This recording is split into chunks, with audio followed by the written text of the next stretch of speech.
여러분, 상처와 화해는 우리 시대에도 여전히 이슈가 되는 거죠. 우리 다 관계 깨지고 온수 맺고 살고 용서 안 하고 살고 있고, 가슴에 딱 이렇게 언젠가는 내가 손본다, 그렇게 화해를 거부하고 깨진 관계 속에 살아가는 사람이 적지 않습니다. 여러분은 어떤지 모르겠어요. 오늘날 상처 입은 사람 참 많습니다. 가정에서 사랑받지 못하고 살면서 억울한 일 많이 겪고 또 부모로부터 왜곡된 사랑을 받아서 마음의 상처를 안고 살아가는데요. 제가 목회를 해보니까 이 사람들은 거의 시한폭탄입니다. 언제 터질지 몰라요. 자기가 맞춰놓은 시간 되면 영락없이 터집니다. 여러분, 우리가 무인도에 들어가지 않는 한 우리는 사람과 관계를 맺고 살 수밖에 없어요. 혼자 살 수는 없잖아요. 가족 안에서도 관계가 있고, 직장 가도 관계가 있고, 교회 가도 관계가 있고, 우리 모두는 관계 안에서 살 수밖에 없어요. 그런데 상처가 심한 사람은 친구 관계든 가족 관계든 교회 안에서의 관계든 관계가 되기 전까지는 본색을 안 드러내는데 관계가 되기를 시작하면 그때부터 이 왜곡된 시각이 드러나요. 그리고 그 시각으로 상대를 재단하고 억울함을 한없이 쏟아냅니다. 사랑받지 못해 생긴 낮은 자존감 때문에요, 사랑해달라고 사람에게 막 집착을 합니다. 그리고 자기가 원하는 사랑을 받지 못하면 저 사람이 나 무시했다고 갑자기 공격적인 태도로 돌변을 해요. 그리고 관계를 깨버립니다. 상처를 쉽게 주기도 하고 받기도 하죠. 그런데 문제는 이렇게 왜곡된 사람일수록 대부분이 자기를 못 봐요. 그래서 늘 상처를 주면서도 말하기를 상처받았다 이렇게 말을 합니다. 줬는데 받았다 그래요. 굉장히 과격해집니다. 그래서 다른 사람에게 상처를 주고 있으면서도 자기는 이렇게 생각합니다. 내가 피해자다. 막 그냥 그 억울함을 만나는 사람마다 붙잡고 토로를 해요. 자기가 상처를 주고 있는데 피해를 받았다고 믿기 때문에 자기의 행동이 당연한 거예요. 자기는 그렇게 할 수밖에 없었다고 생각합니다. 그리고 자기가 했던 행동은 하나도 생각을 못하고 상대가 한 말만 계속해서 곱씹어요. 어떻게 그럴 수 있냐고. 흥분합니다. 매우 억울해합니다. 그런 사람들이 주로 하는 얘기가 있어요. 예의가 없다. 당신한테 실망했다. 자녀 교육 잘 시켜라. 왜 이렇게 공유롭지 않냐.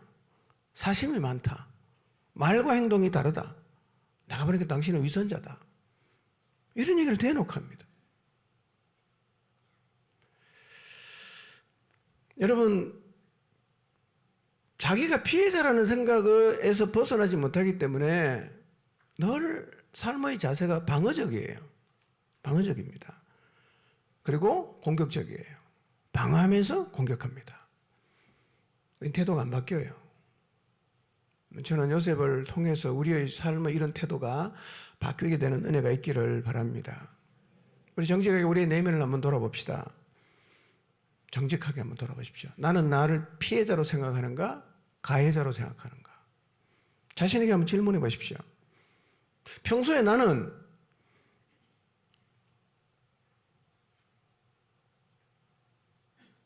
다른 사람에게 받은 상처를 늘 생각하고 그 받은 상처 때문에 아파하고 내 마음으로 혹은 입으로 그를 비난하고 정죄하고 있는가? 아니면 반대로 내가 그에게 상처를 받은 게 아니라 내가 그에게 상처를 줬구나. 미안하다.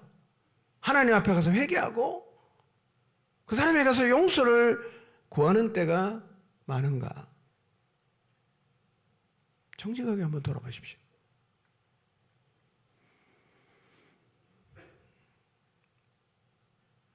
만약에 자기 자신이 늘 피해자라고 생각을 해서 다른 사람에게 받은 상처를 더 많이 생각하게 된다면 하나님 앞에 나가서 나를 좀 보게 해달라고 기도하실 필요가 있습니다. 왜냐하면 자기가 늘 상처받는다고 생각하는 사람이 가해자일 확률이 굉장히 높습니다. 그 사람은 물론 상처를 받았겠지만 다른 사람에게 상처를 주고 있는 사람이에요. 그걸 못 보는 거죠. 자기가 다른 사람에게 했던 100마디 상처는 하나도 기억 못해요. 근데 상처받았다고 한마디만 그냥 꽂혀갖고 계속 그 얘기만 반복합니다. 많고 적음의 차이는 있지만 우리 안에 그런 연약함이 다 있습니다. 과거에 받은 상처로 인해서 왜곡된 시각과 그로 인해서 말과 행동으로 상처를 주고받는 행동, 이해는 합니다. 아, 그럴 수밖에 없구나. 충분히 이해가 됩니다. 근데 이건 이해한다고 해결되는 문제는 아니에요. 이런 상태에 놓이게 되면 평생 상처에 갇혀서 삶이 좌충우돌이에요. 여기 쳐박고 저기 쳐박고 그냥 막 물론 들소처럼 아무데나 들이받아요. 그럼 어떻게 되겠어요? 인생을 살면서 마음을 열어서 하나가 된다는 기쁨을 전혀 몰라요. 하나가 되는 게 뭐냐? 마음을 나누는 게 뭐냐? 용납받는 게 뭐냐? 이걸 모른단 말이에요. 늘 방어적이죠. 이런 사람 보면요, 참 안타깝다는 생각이 많이 들어요. 오늘 제가 이 말씀을 드린 이유가 있습니다. 우리가 상처를 받았으면 요셉만큼 많이 받았겠어요? 우리가 상처를 입었다면 요셉보다 더 입었겠어요? 아는 것처럼 요셉이 받은 상처는 장난이 아니에요. 형들에게 죽을 뻔하다가 간신히 노예로 팔렸는데 이 상처가 해결이 안 되면 요셉이 형제도 믿을 수 없잖아. 가족도 못 믿잖아. 누구를 믿겠어요? 그 누가 진심을 가지고 다가온들 그 진심을 믿을 수 있겠어요? 못 믿죠? 요셉은 믿어요. 해결됐어요. 자기가 모시고 있던 상관 보디발의 아내에게 억울하게 누명을 쓰고 모함받고 감옥에 갔어요. 얼마나 억울하겠어요. 여러분, 이렇게 되면 누군가가 나를 모함한다고 생각이 되는 상황이나 억울하다고 느껴지는 상황이 되면 얼마나 격분하겠어요. 그 요셉이 세상에 어떤 여자를 믿겠어요? 예. 술 맡은 관원에게 실망했어요. 어떤 트라우마가 있을까요? 이제는 진심으로 사람에게 선의를 베풀기가 어려울 거예요. 누구 말도 진심으로 못 믿을 거예요. 이 정도 상처받았다면 누구에게 마음을 열 수 있고 누구를 진심으로 믿을 수가 있겠습니까? 이 정도 상처를 받았다면 누구도 믿지 못하고 누구에게도 마음을 열지 못해서 늘 방어적이 되고 동시에 공격적이 되어서 외딴 사람처럼 홀로 떨어져서 그렇게 외롭게 살아야 되지 않겠어요? 요셉이 어떻게 살고 있어요? 만약에 요셉이 그 상처에 갇혔다면 대인관계를 꺼렸겠지요? 사람 못 믿었겠지요? 조금만 공정치 못한 대우를 받으면 억울함이 폭발했겠지요? 어떤 선의도 안 믿겠죠? 그럼 어떻게 살겠어요? 이 사람에 부딪히고 저 사람 부딪히고 이 사람 공격하고 저 사람 공격하고 못 말리는 사람 완전히 시한폭탄 되겠죠? 나 쟤를 이해할 수가 없다. 뭐 저런 애가 다 있어. 이렇게 되는 거예요.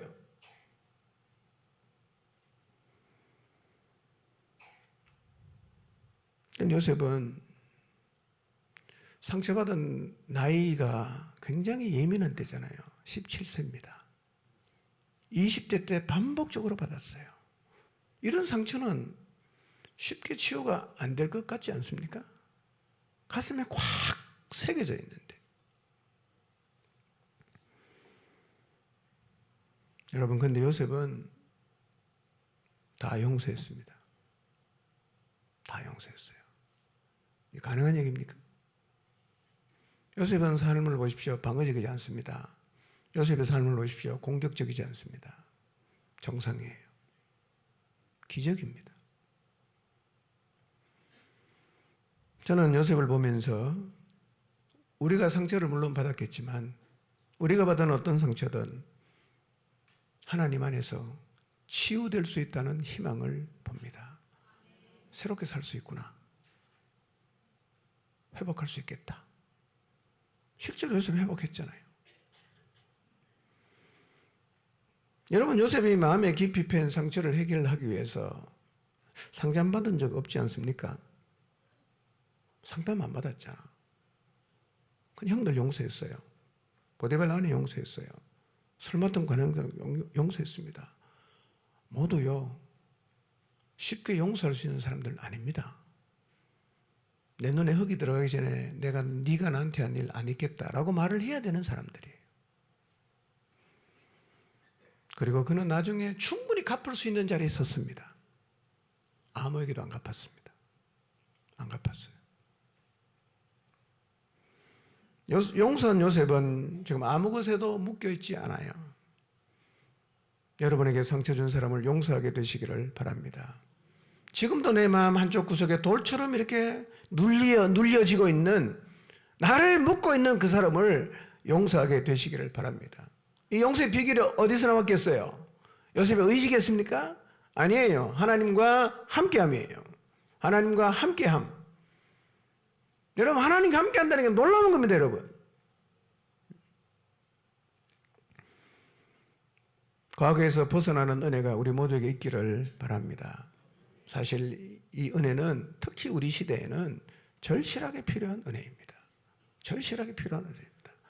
상처받은 사람 너무 많고, 상처를 아파하는 사람 너무 많고, 그래서 더불어 사는 걸 힘들어하고, 정말 마음을 나누고 신뢰하고 그렇게 해서 함께 평안을 누리며 살아가는 사람이 많지는 않습니다. 다 경직되어 있어요.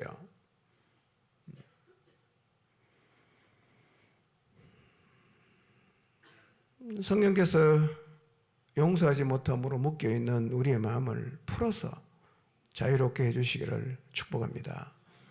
요셉이 이걸 어떻게 풀었을까요? 은혜입니다. 하나님의 함께하심. 저는 우리가 하나님과 함께할 때 왜 사람을 신뢰할 수 있고 깨진 관계 안에 살았지만 하나님을 신뢰할 수 있고 하나님과 함께하면 왜 우리가 사람을 사랑할 수 있고 용서할 수 있는가? 저는 이렇게 생각합니다. 여러분, 우리가 하나님과 함께하면 하나님과 우리와의, 그러니까 모든 관계의 기본이 되는 원관계를 누린단 말이에요. 원래 관계. 자, 원래 하나님과 우리 관계가 어떻습니까? 사랑이 왔다 갔다 하는 거예요. 생명을, 아들을 내줄 정도로 사랑하시는 그 엄청난 사랑이 왔다 갔다 하는 거예요. 내 그 사랑 받았어요. 내 그 사랑을 믿어요. 원관계 속에서 사랑이라는 게 존재하고 있다. 사랑할 수 있고 받을 수 있다. 이거를 원관계 속에서 누려야 돼요. 신뢰할 수 있구나. 하나님 믿을 만한 분이구나. 이 신뢰할 수 있다는 이 신뢰를 원관계 속에서 계속 경험을 해야 돼요. 우리 용서받았잖아요. 용서할 수 있구나. 그러니까 하나님과의 원관계 속에서 사랑을 경험하고 신뢰를 경험하고 용서를 계속 경험하면 이게 어디로 옮겨갑니까? 사람에게도 옮겨간단 말이에요. 그래서 상처는 있지만 사랑하게 돼요. 상처는 있지만 사람을 신뢰하게 돼요. 상처는 있지만 그를 용서하게 된다는 거예요. 뭐를 보면 돼요? 사랑과 관계는 다 깨졌습니다. 원관계로 돌아가야 돼요. 하나님과 우리의 관계, 여기는 사랑이 있어요. 여기는 신뢰가 있어요. 그리고 여기는 용서가 있단 말이에요. 이 관계를 계속 누리면 이게 옮겨가는 거예요. 어디로? 사랑 관계로. 함께함. 이게 축복이에요. 이런 은혜를 여러분 모두가 경험하게 되시기를 주님 이름으로 축복합니다.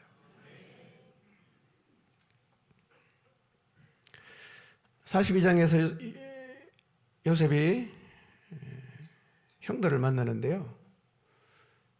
여기서 참 요셉이 대단하다 이런 생각을 하게 되는데요. 이제 곡식을 사러 온 형을 요셉이 만나죠. 근데 이것은 총리인 요셉의 일상이었어요. 특별한 일이 아니라 늘 와서 이제 외국에서 곡식 사러 오면 총리가 이제 곡식을 이제 파는 일은 그 일상이었다는 거예요. 하나님의 역사는요, 일상의 만남을 통해서 이루어집니다. 여러분 일상에서 만나는 사람과의 관계가 어떠하냐는 게 굉장히 중요합니다. 왜냐하면 하나님의 역사가 그런 방식으로 진행되기 때문입니다. 하나님의 뜻은 하늘에서만 이루어지는 게 아니라 이 땅에 사는 하나님의 사람들의 일상적 만남을 통해서 이루어져요. 그러니까 우리가 일상에서 만나는 사람과 관계를 잘 풀어가는 것은 매우 중요합니다. 여러분 만약에 그냥 교회 와서 열심히 기도하고 주님 사랑한다고 눈물 콧물 흘리지만 집에 돌아가거나 직장 가서는 사람하고 아무렇게나 관계하고 이게 아니라는 말이에요. 그렇게 하는 게 아니에요.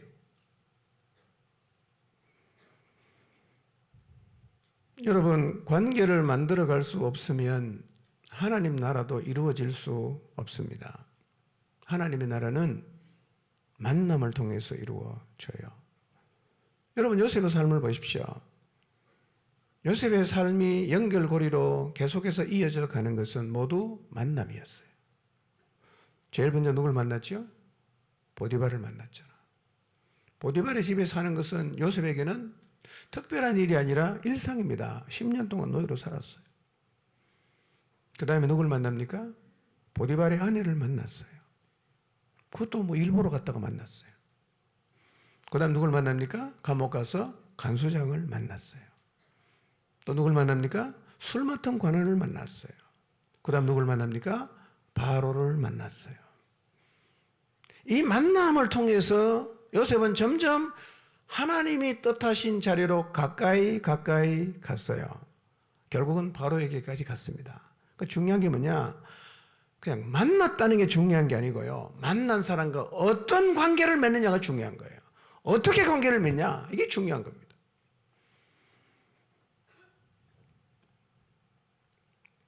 생각해 보십시오. 너무 큰 상처를 형들에게 받아서 세상 다 산 느낌이야. 에라 모르겠다. 이런 생각을 만약에 요셉이 품고 있습니다. 걸리기만 해라. 누구든 간두지 않겠다. 이런 분노를 가슴에 안고 보디발의 집에 와서 좌충우돌하면서 이 종이랑 싸우고 저 종이랑 싸우고 그렇게 했더라면 요셉이 어떻게 됐겠어요? 그리고 보디발 아내가 그렇게 유혹했을 때 아이고 뭐 너희 좋고 매부 좋다 그래 눈 찔끈 거 안고 했다. 어떻게 됐겠어요?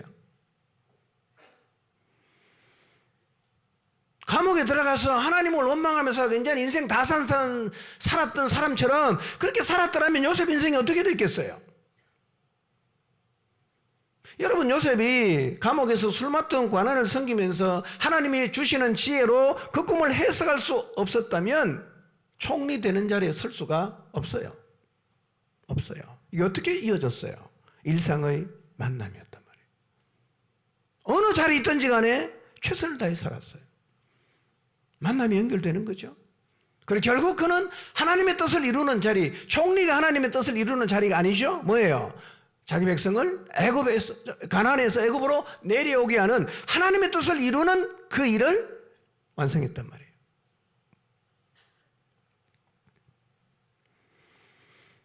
여러분 하나님의 뜻은 우리의 일상의 만남을 통해 그리고 만난 사람과의 좋은 관계를 통해서 이루어집니다.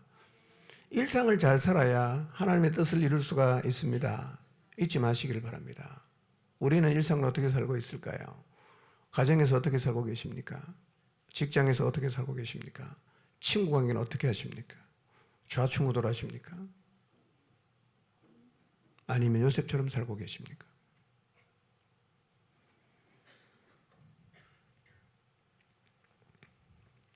기근을 통해서 하나님은 또 다른 만남을 준비하십니다. 요셉은 다 용서를 했어요. 뭘 보면 안다 그랬죠? 결혼해서 난 첫 아들 이름을 보면 요셉이 용서했다는 걸 알 수가 있어요. 첫 아들 므낫세, 하나님이 나로 모든 괴로움을 잊게 하셨다. 다 잊었어요. 이게 진실인 게 총리되고 난 다음에 손 보려고 찾아가지 않았습니다. 진짜 용서했어요. 그래서 여러분, 요셉이 총리된 이후에 보디발 가정이나 보디발의 아내나 술 맡은 관원이 전혀 언급이 안 돼요. 다 언급이 안 됩니다. 찾아갔으면 언급했겠죠. 이렇게 해야 된다. 뭐 그것이 우리에게 교훈이라면 성경에 기록했을 거예요. 근데 안 찾아갔어요.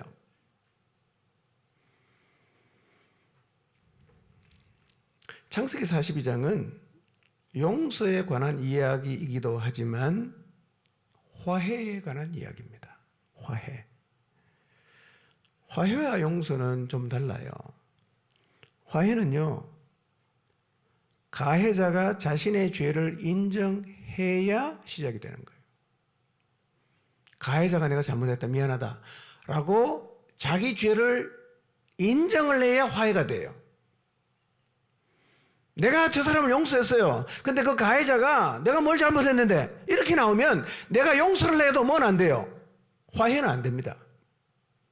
지금 야곱은요, 요셉은요, 형들과 용서의 문제가 아니라 화해를 이끌어내려고 하는 거예요. 너무 저는 이걸 보면서요, 요셉이 정말 대단하다. 어떻게 이런 자리에서 이렇게 행동을 할 수 있을까? 예. 자, 1절 2절 한번 보겠습니다. 시작. 그때 야곱이 애굽에 곡식이 있음을 보고 아들들에게 이르되 너희는 어찌하여 서로 바라보고만 있느냐. 야곱이 또 이르되 내가 들은즉 저 애굽에 곡식이 있다 하니 너희는 그리로 가서 거기서 우리를 위하여 사오라. 그러면 우리가 살고 죽지 아니하리 하매.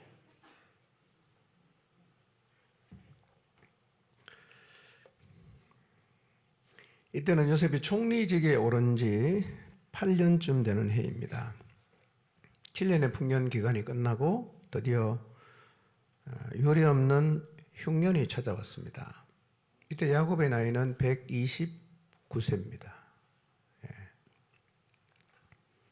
야곱은 심각한 가뭄이 찾아왔는데 아무런 대책도 마련하지 않고 있는 자식들을 질책합니다. 너희는 어찌하여 서로 바라만 보고 있느냐 이렇게 말합니다. 우리가 다 굶어 죽게 생겼는데 니네가 무슨 대책을 좀 세우래. 가만히 있냐? 이렇게 책망을 했다는 거죠. 여기서 바라만 본다는 말이 라라는 말인데요. 이런 겁니다. 자세히 보다는 뜻이긴 한데 쳐다보기는 하는데 아무런 행동을 하지 않는 자녀들을 야곱이 질책을 하는 겁니다. 자, 재밌는 것은 자기 딸 디나가 세겜성에서 세겜에게 강간당했을 때 그때는 누가 가만히 있었어요? 그때 야곱이 가만히 있었어. 이제 누가 가만히 있어요? 이 중요한 순간에 아들들이 가만히 있는 거예요. 여러분, 야곱의 아들들 왜 가만히 있을까요? 뭐 이때 나이가 벌써 60, 70이 다 돼갈 텐데 왜 아무 일도 안 하고 있을까요?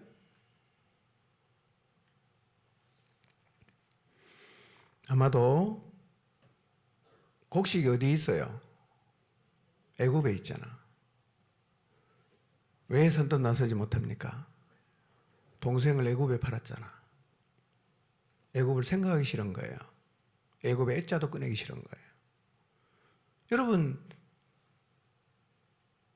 요셉을 팔고 난 다음에 형들의 가슴은 20년이 지났지만 그대로 가슴에 남아있어요. 엄청난 죄책으로 남아있습니다. 해결 안 됐어요.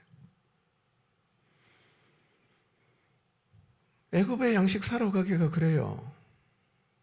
애굽만 생각하면 우리 동생 어딘가가 노예로 살 텐데 죽었을까 살았을까. 가슴이 아픈데 어떻게 할 수는 없고. 그리고 눌려있죠. 그런 죄책감 때문에 애굽은 생각하기도 싫어요. 여러분, 이렇게 우리의 삶에서 한 부분이라도 화해가 일어나지 않으면 우리의 삶 전체가 죽어가는 거예요. 한 부분이 막히면 전체 문제가 생깁니다. 부부 사이 냉전해 보십시오. 부부 싸움에서 냉전 모드로 들어가 보세요. 모든 관계가 다 영향을 미칩니다. 화해해 보십시오. 모든 관계가 다 살아납니다. 사단은 우리를 죽이려고 계속해서 관계를 깨라고 하죠. 단절시키게 하죠. 그래서 하나님이 우리에게 주신 축복을 누리지 못하게 합니다. 그래서 사단은 전략이 뭐냐? 자꾸 떨어뜨려 놓는 거예요. 여러분, 따로 떨어져 나가는 것은 사단이 하는 짓이에요. 주님은 우리를 하나 되게 하십니다. 자꾸 따로 떨어져 나간다. 이게 사단의 영향을 받는 거예요. 우리는 하나로 뭉쳐야지요. 각계 전투하면 안 된단 말이에요. 사단은 늘 사람을 잡아뜨릴 때 일단 분리를 딱 시킵니다. 그리고는 잡아뜨려요.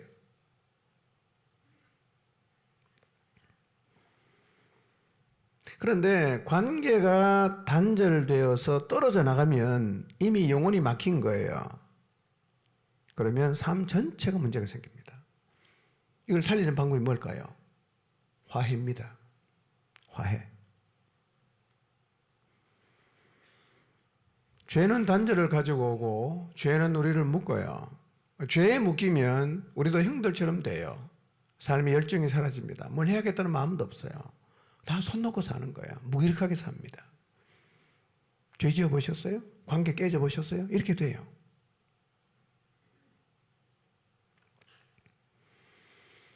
인생에서 일어난 어떤 문제가 해결이 안 돼서 우리 마음이 묶여도 이와 유사한 일이 일어납니다. 제가 지난 시간에 모세에게 잠깐 드렸는데요. 모세 삶을 아시죠? 그가 40세 됐을 때 우리 민족을 내가 좀 구해야겠다 결심했습니다. 자기를 헌신하더라도 민족을 구하자 이렇게 나갔는데 결국 뭐가 되죠? 살인자가 되잖아. 광야로 도망갔어요. 광야에서 만난 드보라와 결혼하고 모세는 40년간 양을 쳤는데 누구 양을 쳤다 그랬죠? 자기 양이 아니고 장인의 양이야. 아니 40년 양을 쳤으면 자기 양이 있어야 되잖아. 뭐가 없다는 얘기입니까? 열정이 없다는 얘기죠. 왜 그랬을까요? 40년 전에 일이 해결이 안 된 거예요. 여러분 모세의 마음은 뭡니까? 동족을 내가 구하자 이 마음이에요. 동족을 구하자. 그리고 갔어요. 근데 가보니까 자기 동족을 애굽 사람이 괴롭히거든요. 죽여버렸습니다. 그리고 그게 묻었어요. 근데 다음날 나가보니까 어제 그 녀석이 또 동족끼리 또 싸운단 말이에요. 그래서 말을 했다가 모세가 사람 죽인 게 탄로나서 도망을 갔는데 어떤 의미냐? 내가 하나님을 위해서 이렇게 살려고 하는데 하나님이 왜 안 도와주시냐? 이게 해결이 안 되는 거예요. 내가 왕자에서 이대로 있으면 바로 왕도 될 수 있는데 내가 민족을 위해 살겠다고 나섰으면 하나님이 도와주셔야 되는데 왜 안 도와주셨습니까? 이게 해결이 안 되는 거예요. 그러니까 뭐 인생 대충 사는 거지. 여러분도 혹시 그런 문제가 있습니까? 하나님에게 서운하고 하나님 이건 정말 지금도 해결이 안 된 문제입니다. 그때 왜 그러셨습니까? 이런 질문을 혹시 갖고 계십니까? 그거 해결 안 되면요 우리가 삶을 들여 헌신하거나 열정을 가지고 주님을 따라가지 못하게 돼요. 그거 해결해야 합니다. 해결해야 됩니다.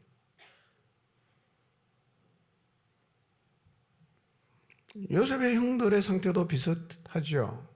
동생 요셉을 팔았어요. 그리고 벗긴 채색옷에다가 순염소 피를 묻혀서 이게 누군지 보십시오. 자기 입으로 죽였단 말 안 합니다. 이거 아버지 아들과 인지 한번 보세요. 그러니까 야곱이 스스로 말이죠. 짐승이 지켰구나. 짐승이 죽였구나. 이렇게 말한단 말이에요. 아버지가 비통해야 합니다. 너무너무 사랑했거든요. 그런데 보세요. 요셉을 어떻게 했어요? 자기가 팔았잖아. 아버지는 죽은 줄 알고 저렇게 비통해야 합니다. 근데 이 형들은 자기는 전혀 모르는 일인 것처럼 아무렇지 않게 행동을 해야 돼. 얼마나 고통스럽겠어요. 자기는 전모를 다 알아. 아버지만 몰라. 아닌 척하는 거예요. 이 삶이 얼마나 고통스럽겠어요. 그러니까 동생을 팔아먹은 죄에다가 아버지를 지금 계속 속이고 있잖아. 이 죄책감에서 벗어나지 못하는 거예요. 매사에 의욕이 없어요. 뭘 목표를 향해서 확신을 가지고 달려갈 수 없게 된 상태죠. 그러다 보니까 굶어 죽는데도 곡식을 사러 안 가니까 아버지가 채근해서 겨우 곡식을 사러 가게 돼요.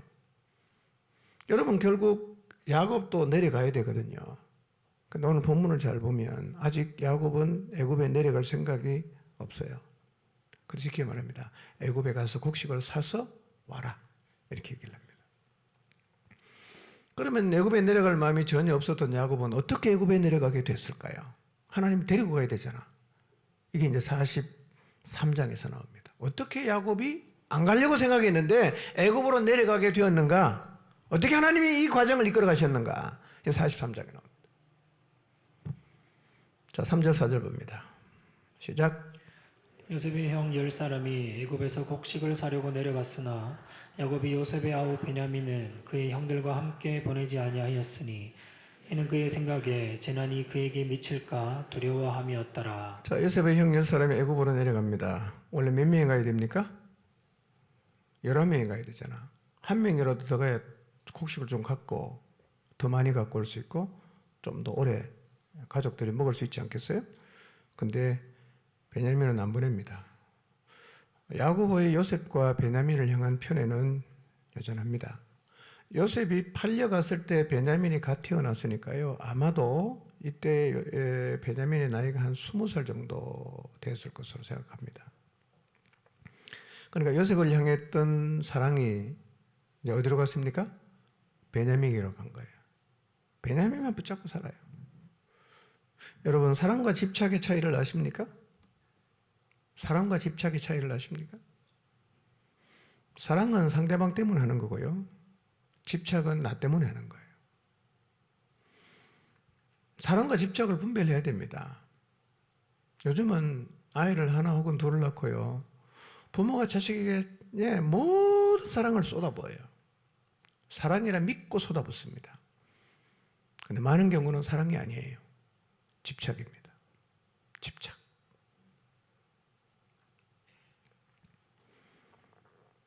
여러분, 집착하면 아이는 망가집니다. 집착한 아이는 절대로 건강히 못 자랍니다. 아무리 말을 해도 애 하나 둘 있는 사람은요, 집착해서 벗어나지 못하는 거예요. 여러분 기억하십시오. 집착은 자녀를 망칩니다. 그건 사랑이 아니에요. 부모가 너무 집착했어요. 아이를 인질처럼 포로처럼 잡아놓고요. 그러니까 엄마에게 붙잡혀서 하는 거예요. 자기 하고 싶은 거 아무것도 못합니다. 엄마가 하라는 것만 해야 돼요. 부모는 그걸 사랑이라고 생각을 하죠. 내가 뭐 어디 있거든 네가 이루어야 된다. 집착합니다. 과잉보호합니다. 그리고 사랑이라고 철석까지 믿어요. 사랑 아닙니다, 여러분. 아이 좀 내려놓으세요. 좀 집어 던져놓으세요. 뭐 유치부실에 더럽다고 안 가는데요. 청소 자주 합니다, 여러분. 아이 때는요, 흙도 주워 먹고 사탕 흙에 떨어지는 거 입에 빨아서 좀 먹기도 하고 그래야 건강해집니다, 여러분. 쓸고 닦고 하면요, 오히려 면역력이 떨어집니다. 좀 내려놓으세요. 와서 뭐 지네끼리 싸웠다. 애들이 당연히 싸우죠. 뭐 또 그게 다 부모 열받고 이러는. 애 싸우는데 부모 싸움하는 사람은 인간이 덜 된 거예요. 나온 김에 한마디 더 하는데요. 애들끼리 싸우면 부모는 자기 자식 혼내야 됩니다. 남의 자식 혼내지 마세요. 절대로. 얘기 들어보면 다 똑같아요. 뭐 100% 잘못한 거 없습니다. 자기 자식을 혼내는데 남의 자식을 혼냅니까? 그걸 보면 또 상대 부모가 또 기분이 나쁜 거예요. 그래서 애 싸움이 어느 싸움으로 번지는 거예요. 대단히 미숙한 겁니다. 부탁합니다. 애들끼리 싸우면 누구 혼내라고? 여러분 자식 혼내세요. 남의 자식 혼내지 마세요. 근데 남의 자식 혼내면서 그 사랑이라고 생각해요. 그 사랑 아닙니다, 여러분. 망치는 겁니다. 애들끼리 싸워야 잘 자랍니다. 싸우고 뭐 그냥 죽지만 않으면 괜찮아요. 그렇게 뒹굴면서 건강하게 자라는 거예요. 집에 맨날 가다 놓고 키워보세요. 훌륭할 것 같습니까? 초등학교 때 집에 가다 놓을 겁니까? 중고등학교 집에 가다 놓을 겁니까? 어차피 다 나가야 돼요. 나갈 수 있는 아이를 길러야 되지 않겠어요? 집착하지 마시길 바랍니다. 집착과 사랑의 차이가 뭐라고요? 사랑은 상대를 위해서 하는 거예요. 네가 원하면 해라 이렇게 말해야 돼요. 그래서 집착은 뭐예요? 내가 원하니까 이렇게 해라 이거예요.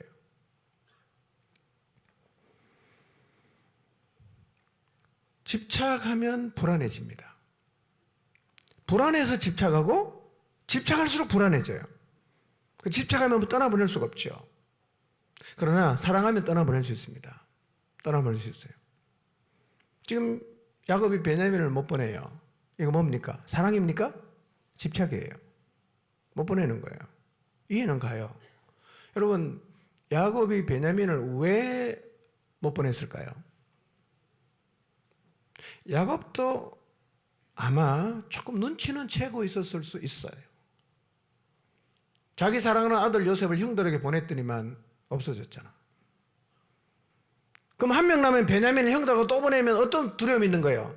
또 없어질까 봐. 대충 눈치는 채고 있어. 여러분들이 해코지 했나 이런 생각을 하고 있단 말이야. 그럼 물증이 없으니까 말은 못해. 요즘 같으면 DNA 있으면 그 염소피라는 금방 할 텐데.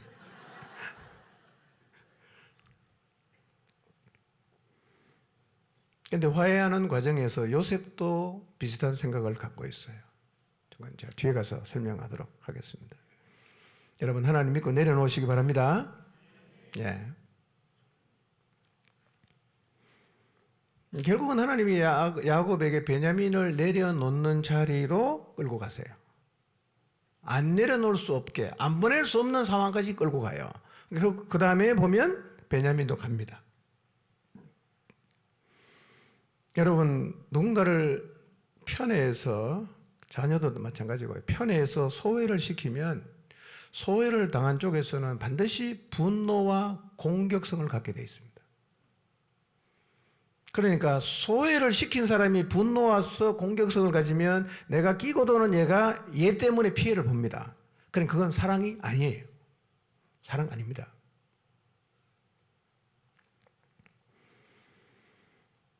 그래서 특히 젊은 부모님들 부탁합니다. 나는 지금 내 자녀를 사랑하고 있는가 아니면 집착하고 있는가를 잘 살피시기를 바랍니다. 사랑하면 자녀가 건강해집니다. 집착하면 망가집니다. 정상적으로 못 살아요. 정상적 관계가 안 돼요. 바보가 되는 거예요.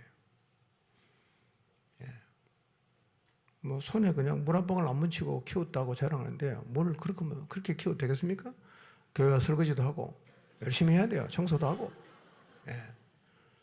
이게 건강한 거예요. 그게요. 예. 저는 주방에서 남자들이 이거 뭐죠 이거? 백정들 입는 그 엄청 큰 이거 그 앞치마하고요. 뭐 걸어 씻고 밑에 미는 거 보면 너무 좋아요. 너무 아름다워요. 예.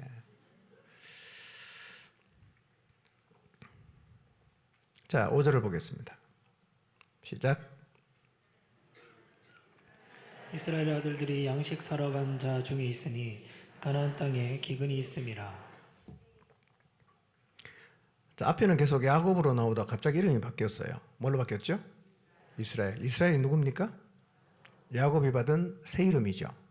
근데 앞에는 야곱이라고 나오다가 갑자기 5절에 또 뭐로 나옵니까? 이스라엘로 나왔어요. 이스라엘이라고 표현한다는 의미는 이제 구원의 대장정을 시작하겠다. 약속을 이루는 일을 시작하겠다. 그런 의미입니다. 요셉을 선발대로 보내시고 바로에게 꿈을 꾸게 하시고 요셉이 해석하게 하시고 그리고 말씀하신 대로 7년 풍년 이후에 7년 흉년이 찾아오면서 이스라엘의 아들들이 애굽의 양식을 사러 감으로 하나님의 약속이 한 걸음 한 걸음 진전되고 있습니다. 성경은 이렇게 말해요. 온 땅에 기근이 있었어요. 온 땅에 기근이 있었어요. 가나안 땅에도 기근이 있었어요. 우리는 이런 기대를 갖고 있죠. 믿는 자들에게는 기근이 안 일어났으면 좋겠다. 이런 생각을 합니다. 아니 내가 예수님 믿는데 기근이 나면 뭐 안 믿는 사람하고 뭐가 다른가 이렇게 혹시 생각을 하신 적이 있을지 모르겠어요. 우리는 진짜 원하는 거는 기근이 안 왔으면 하는 거죠. 근데 여러분 아브라함도 기근을 경험했어요. 이삭도 기근을 경험했습니다. 야곱도 마찬가지입니다. 요셉 때 온 세상이 기근을 겪었습니다.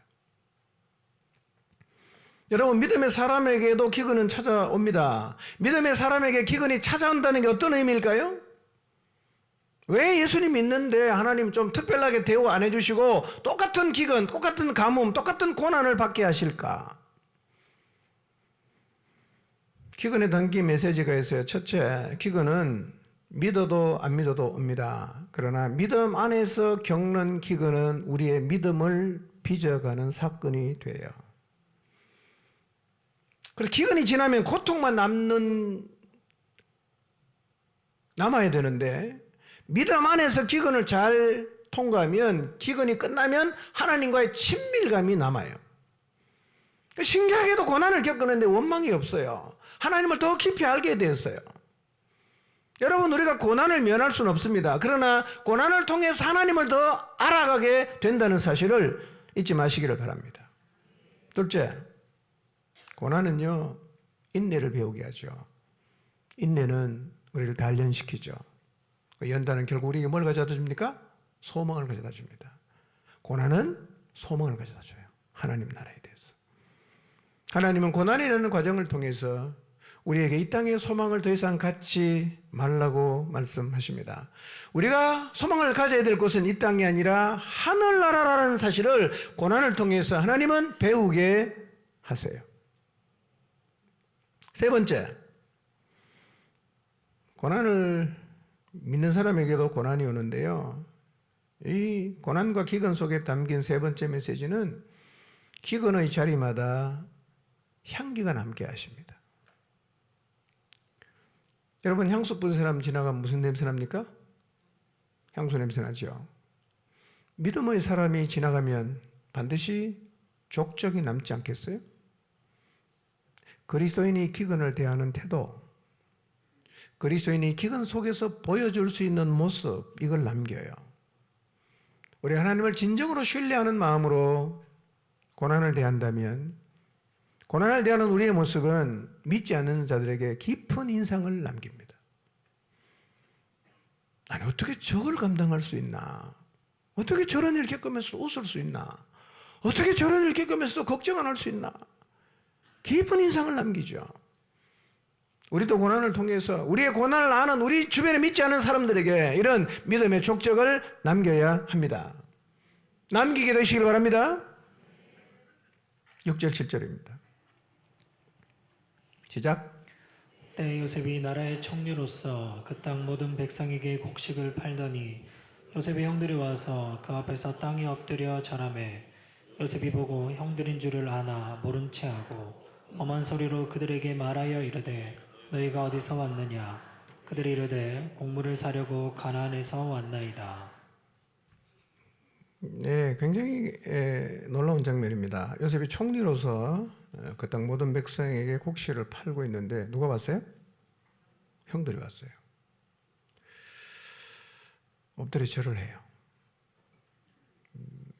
굉장히 이거 만감이 교차했겠죠?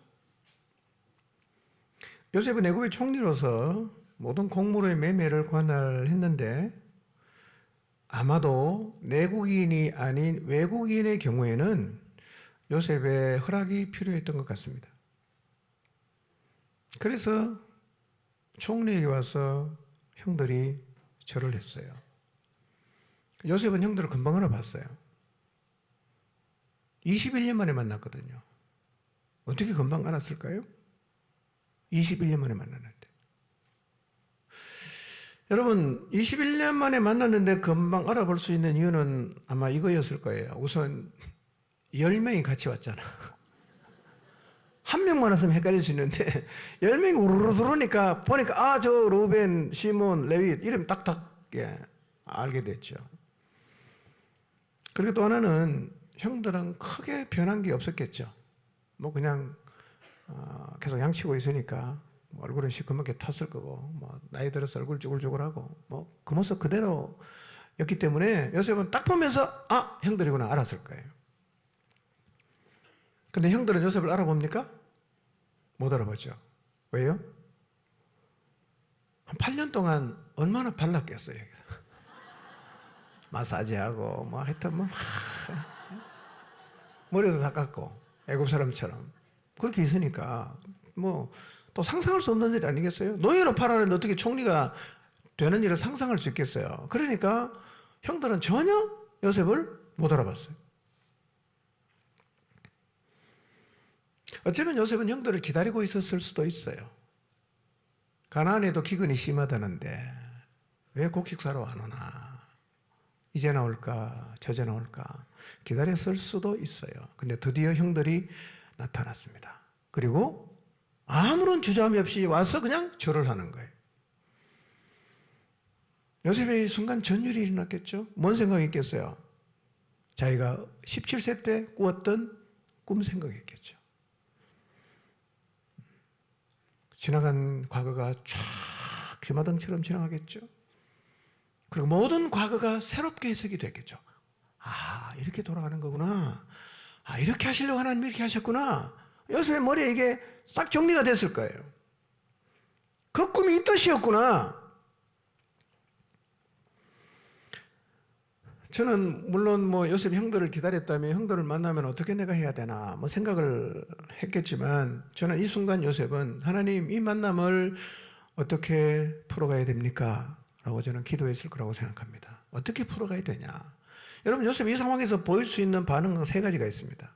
세 가지. 제가 다음 시간에 말씀드리겠습니다. 세 가지 반응할 수 있어요. 근데 요셉이 보인 반응은 보통 사람은 하기가 어렵습니다. 저라도 못했을 것 같아요. 못했을 것 같아요. 그러니까 여러분, 이 요셉의 반응이 진짜 대단한 거예요. 엄청난 지혜입니다. 어떻게 이런 생각을 할 수 있었을까? 어떻게 문제를 이렇게 풀어서 용서가 아니라 화해를 염두에 두고 이 문제를 풀어갔을까? 그러니까 중간에 가다가 시몬 결박하지요. 그 다음에 자료 열어보니까 돈 도로 들어있지요. 그 다음에 베냐민 데려가서 밥 먹고 돌아가는데 베냐민 잔에다가 뭐 넣어요? 은잔 넣지요. 이 스토리가요, 아니 똑같은 얘기를 이렇게 반복하나 싶지만 굉장히 의미가 있는 겁니다. 뭔가 의도가 있어요. 의도가 있어요.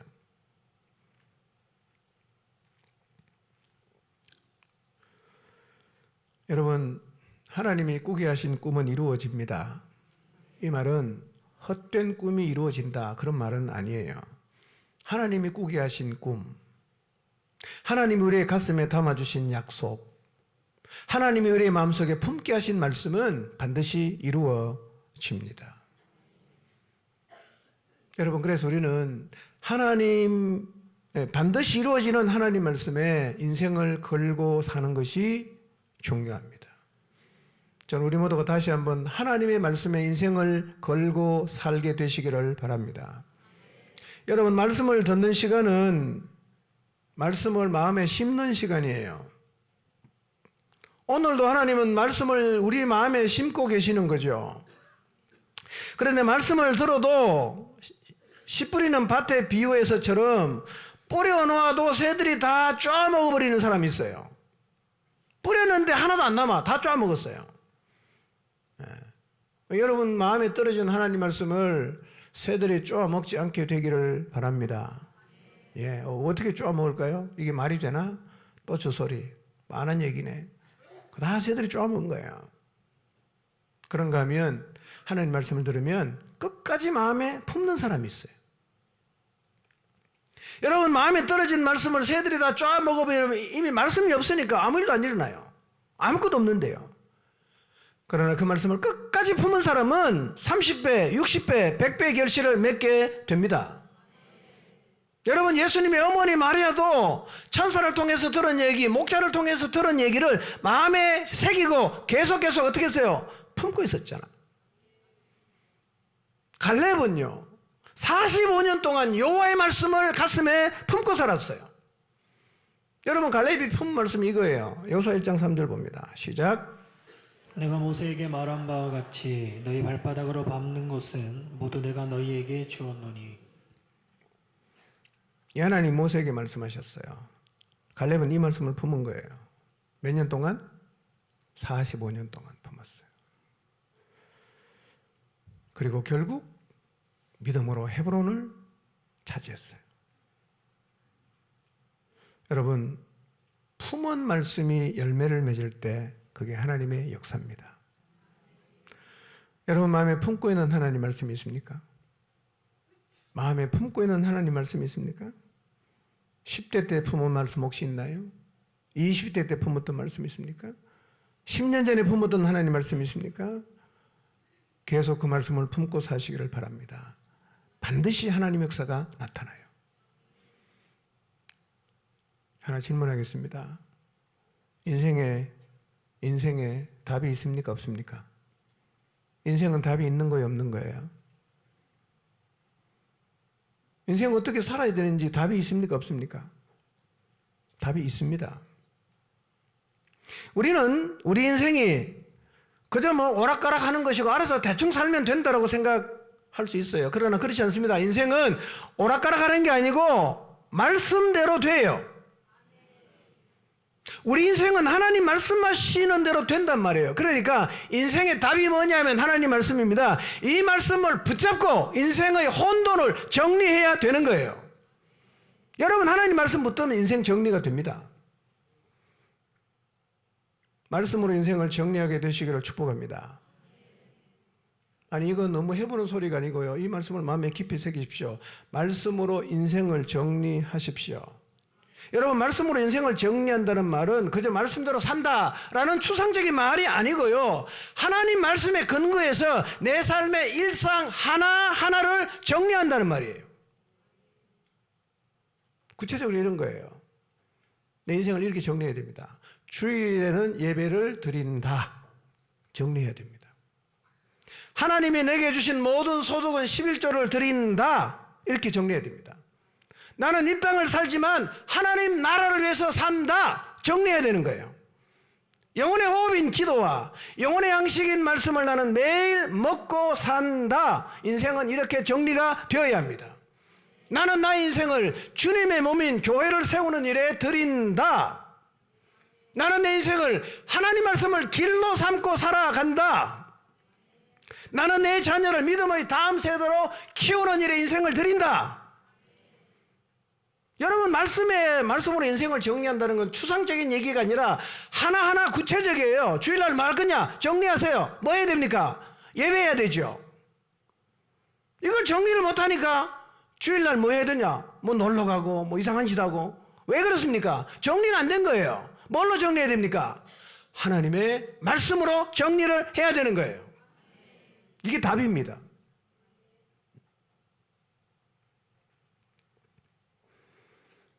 저는 우리 모두의 남은 인생을 말씀으로 정리하고 말씀대로 살게 되시기를 바랍니다. 왜 정리가 안 됩니까? 주일날 왜 결혼식 갈까 여행 갈까 고민합니까? 말씀으로 정리가 안 된 거예요. 왜 고민합니까? 다른 기준이 들어왔어요. 다른 기준이. 주일날 여행 가도 된다는데 왜 이렇게? 다른 기준이 들은 거죠. 재물에 대한 것도 마찬가지고요. 인생의 시간을 어디에 드릴 것인가, 뭘 위해 살 것인가 다 똑같습니다. 인생을 말씀으로 정리하게 되시기를 축복합니다. 여러분, 기준이 두 개인데 똑바로 갈 수 있겠어요? 기준이 두 개인데 이 기준도 갖고 이 기준도 갖고 있어. 어떤 일을 했다가 어떤 일을 했다가 여러분, 이렇게 살아서 온전한 인생이 되겠어요? 집을 짓는데 다른 자, 인지자하고 센지자를 가지고 같이 되면 제대로 집을 지을 수가 있겠습니까? 뭐가 필요한가? 기준은 하나여야 됩니다. 뭘로? 말씀으로. 저는 우리 모두가 하나님의 말씀으로 인생을 정리하게 되기를 바랍니다. 인생 답 없는 거 아니에요. 답 알 수 없는 것도 아닙니다. 인생을 어떻게 살아야 되는지 분명한 답이 있습니다. 그게 뭐냐? 우리를 창조하신 하나님께서 인생을 어떻게 살아야 된다라고 주셨던 그 말씀이 우리 인생의 답이라는 사실을 믿으십시오. 말씀으로 인생을 확실하게 정리하고 그 말씀대로 순종하는 삶을 살아가시기를 주님으로 축복합니다.